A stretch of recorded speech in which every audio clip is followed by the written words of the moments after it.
কয়টি হরফ? তিনটি হরফ। র বা কাফ ফা, তারপরে কি ফা, তা, র, বদ, ইয়া। এখন লক্ষ্য করুন আমরা কিভাবে যুক্ত শব্দ তৈরি করবো ইনশাআল্লাহ। র এর উপরে হরকত জবর দিয়ে দিলাম, বা এর উপরে তাসদীদ দিয়ে দিলাম। তাসদীদ হরফ কয়বার উচ্চারণ করতে হয়? 2 বার উচ্চারণ করতে হয়।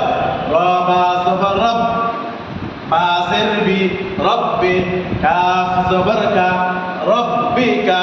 র বা জবর রব, বা জের বি রব্বি, কাফ জবর কা রব্বিকা।